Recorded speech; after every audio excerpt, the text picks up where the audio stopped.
जी आमिर साहब, ये जो एक यादगार थी जंग अज़ीम अव्वल जो थी उसकी, उस वक्त के जो यहाँ के जो लोग थे जिन्होंने उस जंग में पार्टिसिपेट किया था, तो ब्रिटिश गवर्नमेंट ने ये यादगार बनाई थी।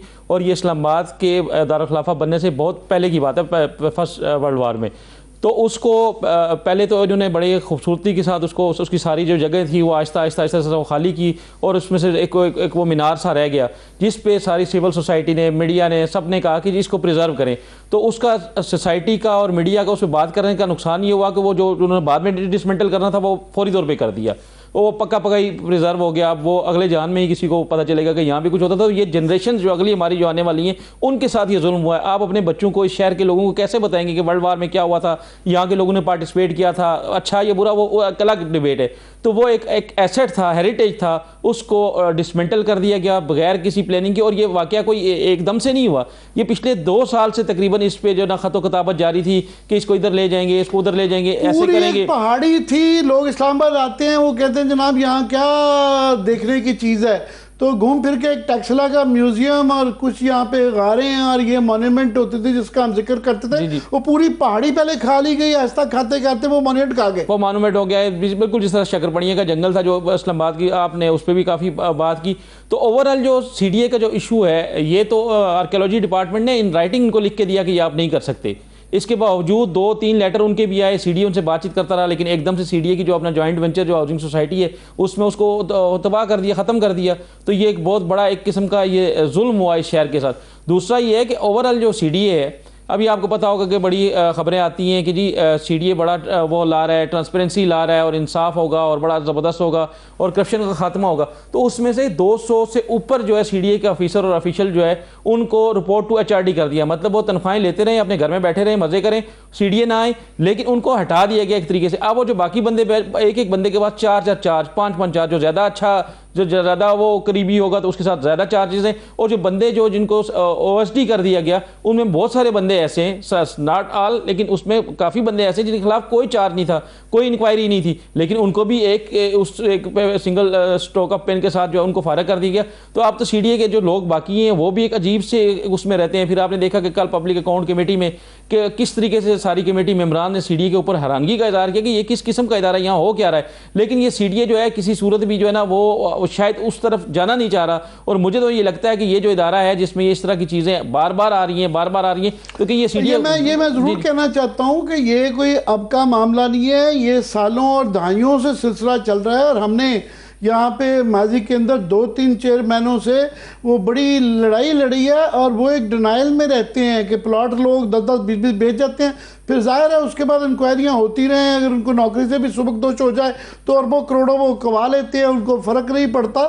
मगर ये जो PSC के अंदर जो डिटेल्स आई हैं, उसका स्केल ऑफ करप्शन वो बड़ा खौफनाक है जी, बड़ा खौफनाक है। और अभी बहुत सारी जो चीज़ें जो PSC के पास नहीं है, वो इससे ज़्यादा, उसका वॉल्यूम जो है, वो स्केल जो इससे ज़्यादा है। लेकिन वो कोई आपको पता है ऑडिट पैरे भी सारे ऑडिट पैरे नहीं बनते। सम टाइम ऑडिट जो बनाने वाले भी होते हैं उसमें बहुत सारी चीज़ें ओवरलुक कर जाते हैं, या जो भी वजह होती है। ये तो वो ऑडिट पैरे होते हैं जो रिलेटिवली आसान होते हैं।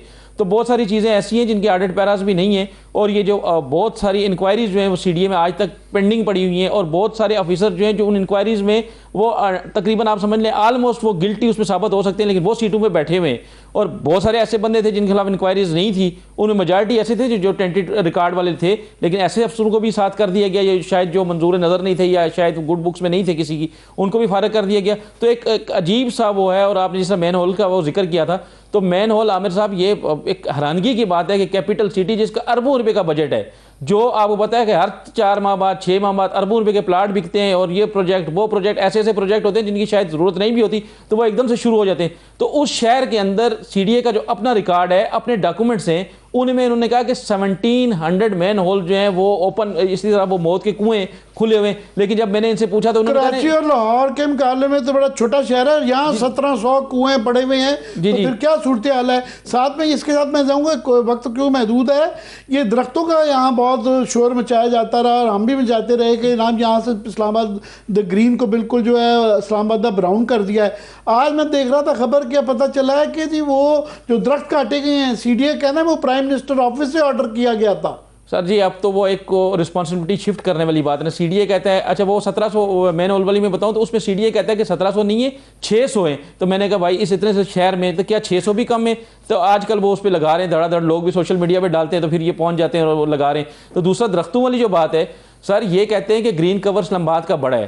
तो हमारा एक बिल्कुल सिंपल सा सवाल है कि मुझे ये बताएं कि क्या शक्करपड़िया में जहाँ से दरख्त काटेंगे क्या उसका ग्रीन कवर बड़ा है? Answer is no. क्या जहाँ से आप पार्क बना रहे हैं वहाँ से क्या ग्रीन कवर बड़ा है? नहीं। जो आप हाउसिंग सोसाइटी के लिए जो डुअल कैरेज वे बना रहे हैं क्या उसमें ग्रीन कवर बड़ा है? तो आप तो इधर की बात करें जहाँ से दरख्त काटने हैं। हमारा सवाल तो उस जगह का है। ओवरऑल आप घुमा देते हैं कि ओवरऑल इस्लामाबाद का ग्रीन कवर बड़ा है, तो इस्लामाबाद का ग्रीन कवर हम नहीं कहते कि बड़ा है या नहीं बड़ा। हमारा तो जो पॉइंट है तो उस पर ये उधर डाल देते हैं वो उधर डाल देते हैं। बेसिकली ये सारे जो है ना ग्रीन कवर जो है ना वो दरख्त जो है वो 50-50 साल 100-100 साल पुराने जो चीड़ के दरख्त हैं वो काट के वो पौधा छोटा सा लगा के कहते हैं कि जी नंबर ऑफ दरख्त पूरे कर दिया। इसमें खाली सीडीए जिम्मेदार नहीं है ना पीएम ऑफिस जिम्मेदार है, इसमें सीडीए की भी नेग्लिजेंस है, सीडीए की भी वो है, पीएम ऑफिस का भी है। उसमें आपकी पाक ईपीए जो है जिस सबसे पहले आपने जिसको हाईलाइट किया था, ईपीए है जो एनवायरमेंटलिस्ट, ये सारे लोगों की ये नेग्लिजेंस और इनकी लापरवाही की वजह से ये हुआ कि इस्लामाबाद के शहरी अब ये डरावना खौफ लगता है। मतलब पहले भी बात की थी कि हमारा क्लाइमेट का जो साइकिल वो इस तरह इतना डिस्टर्ब है कि आपको कुछ पता नहीं है कि कल क्या होने वाला है। परसों एकदम से तेज बारिशें, फिर बारिशें होती नहीं। आप देखें आज भी मौसम कितना चेंज हो गया।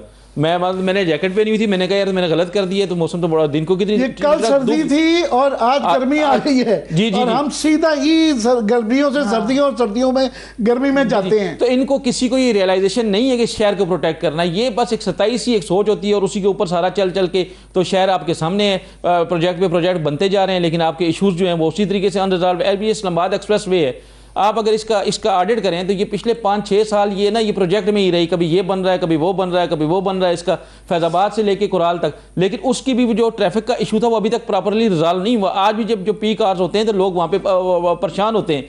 इतने इंटरचेंज बनाने के बाद फैजाबाद का जो इंटरचेंज खोला गया, अब वो ऊपर से उसका लूप खोल दिया गया, लेकिन नीचे जब वो आता है तो वो जो ट्रक्स की जो लेन है उसके साथ आगे हिट करता है, तो वो नीचे तो वहीं पे ट्रैफिक है। तो ये कुछ एक इसको प्रॉपरली एक नया कोई रिस्ट्रक्चर करें। इंटरचेंज बनाने से शहर के मसाइल हल नहीं होंगे। एक के बाद दूसरा इंटरचेंज बनता है और इंटरचेंज की प्लानिंग के अंदर शहर के जो स्टेक होल्डर्स हैं उनको शामिल नहीं किया जाता। उतने बुरे तरीके से उनकी प्लानिंग की जाती है कि फॉर एग्जाम्पल ये जो ब्लू एरिया में F9 के पार्क के कोने में बनाया गया उससे और मसाइल बढ़ गए हैं। उसमें तो आमिर साहब उसकी तो इतनी बड़ी, जिस बंदे ने वो डिजाइन किया उससे बंदा पूछे, वो इंटरचेंज बनने के बाद ट्रैफिक के मसाइल ज्यादा बढ़ गए। उस मेन आपकी जो जिना एवेन्यू है उसके ऊपर यू टर्न बना दिए। अब आप जहाँ F11 की तरफ हो रहे होते हैं और आपको पता ही नहीं, F10 जा रहे होते हैं, F11 वाली रोड में चले जाते हैं, तो उसमें अजीब अजीब यू टर्न बना के, तो वो तो ट्रैफिक का आपने सोल्यूशन नहीं दिया बल्कि आपने नई ट्रैफिक की प्रॉब्लम वहाँ पे क्रिएट कर दिए। तो जब तक वहाँ पे कोई उसका सोल्यूशन नहीं होता ये मसाइल हल नहीं होते। और इसके लिए ये गवर्नमेंट को चाहिए, प्राइम मिनिस्टर को चाहिए, इंटीरियर मिनिस्टर जो मोहसिन नकवी साहब हैं उनको चाहिए कि वो इनके साथ बैठ के इनको कोई बताएं कि जी आप इतना क्रेजी ना हो, एकदम प्रोजेक्ट्स की तरफ ना जाएं। आप जो गवर्नेंस है, आप जो लोगों के पानी के इश्यूज हैं, आप वो पानी का कह रहे हैं कि 2 डैम बनाएंगे, उसके ऊपर फोकस करें। 1996 के बाद कोई पानी का नया रिसोर्स कोई यहाँ इन्होंने कोई रिजर्वायर कोई बनाया ही नहीं। उसका नुकसान ये है कि उस वक्त की आबादी हमारी क्या थी और आज की आबादी के सबसे बड़ा क्राइसिस तो वो आने वाला है। और भी धड़ाधड़ नई सोसाइटियाँ बना रहे हैं, सीडीए खुद सोसाइटियाँ बनाना शुरू हो गए। हालांकि सीडीए खुद डेवलपमेंट एजेंसी थी, इसका काम था अपने सेक्टर बनाना। तो आमिर साहब आप हैरान होंगे कि D12 जो लास्ट सेक्टर है जो 2005-6 में डेवलप हुआ, पिछले 20 साल में नया सेक्टर ये नहीं, इन्होंने कोई भी सेक्टर आज तक कंप्लीट नहीं किया। इसके मुकाबले में धड़ाधड़ सोसाइटियां बनी और अब ये ज्वाइंट वेंचर